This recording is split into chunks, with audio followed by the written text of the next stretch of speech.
सामंजस्य करार म्हणजे प्रत्यक्ष गुंतवणूक नव्हे, केवळ फोटो काढून आणि हेडलाईन्स मिळवून तरुणांच्या हाताला काम मिळत नाही। 30 लाख कोटीचे हे आकडे केवळ आकड्यांचा खेळ असून जनतेची डोळ्यात धुडफेक करणारा हा प्रकार आहे। महोदय, 40 लाख रोजगार निर्मितीचे गाजर या ठिकाणी दाखवण्यात आलेले आहे। सभापती महोदय, अभिभाषणात दावा केला आहे की या गुंतवणुकीतून 40 लाख रोजगार मिळणार आहेत। खेद व्यक्त करतो की आज महाराष्ट्रातील लाखो सुशिक्षित बेरोजगार तरुण नोकरीच्या प्रतीक्षेत आहे।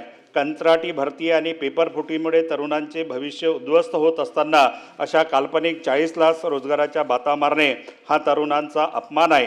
यातील किती रोजगार स्थानिक मराठी तरुणांना मिळणार आहे याचे स्पष्टीकरण या भाषणात नाही। सभापती महोदय, शासनाने 1,64,875 कोटी रुपयाच्या गुंतवणुकीची अभिमानाने उल्लेख केलेला आहे। माझा आक्षेप आहे, महाराष्ट्रात होऊ घडलेले मोठे प्रकल्प शेजारील राज्यात का गेले याचे उत्तर अभिभाषणात का नाही।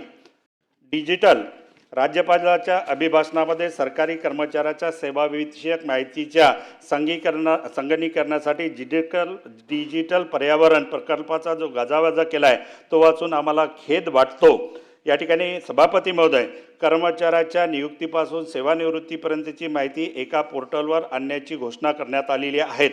खेद या गोष्टीचा वाटतो की कर्मचाऱ्याला सेवानिवृत्तीनंतर काय मिळणार या महत्त्वाच्या प्रश्नावर हे सरकार मौन पाडून आहे। राज्यातील लाखो कर्मचारी जुन्या पेन्शन योजनेसाठी रस्त्यावर उतरले आहेत।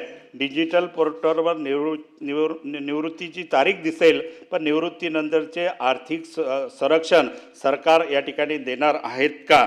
या ठिकाणी किरकोळ 1-2 बाबी मी मांडतो आणि कन्क्लूड करतो। सभापती महोदय, अंशतः अनुदानित शाळा तुकड्यांना टप्पावार मंजूर करण्यासंदर्भामध्ये 6 फरवरी 2023चा शासन निर्णय निर्गमित होता। त्यामध्ये अपात्र ठरलेल्या शाळा नंतर 23-24मध्ये 24-25मध्ये पात्र ठरलेल्या आहेत, पण त्या शाळांना टप्पावार अनुदान देण्याच्या संदर्भामध्ये शासनाने कुठलीही भूमिका घेतलेली नाही।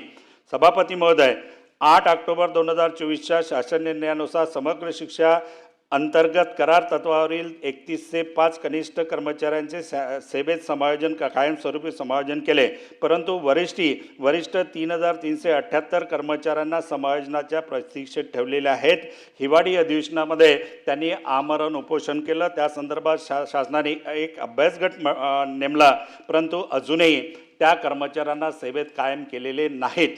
शेवटचा मुद्दा की या राज्यामध्ये मराठी भाषेला अभिजात भाषेचा दर्जा देण्यात आलेला आहे, मात्र मराठी माध्यमाच्या शाळा टिकाव्या यासाठी शासन स्तरावरून प्रयत्न होत नाही। अनेक शिक्षकांची पदं रिक्त आहे, शाळेला वेतनेतर अनुदान दिल्या जात नाही आणि 15 मार्च 2024चा शासन निर्णय हा शालेय शिक्षण क्षेत्रामध्ये निर्गमित आहे। त्यामुळे महाराष्ट्रातल्या जवळपास मराठी माध्यमाच्या शाळा 1000पेक्षा जास्त शाळा शून्य शिक्षकी या ठिकाणी झालेला आहे। शालार्थ ID घोटाळा महाराष्ट्रामध्ये फार मोठ्या प्रमाणात गाजला आणि पावसाळी अधिवेशनामध्ये त्या ठिकाणी SIT नियुक्त केली, पण त्या SITचा काय अहवाल आला अजूनही शासन स्तरावरती या ठिकाणी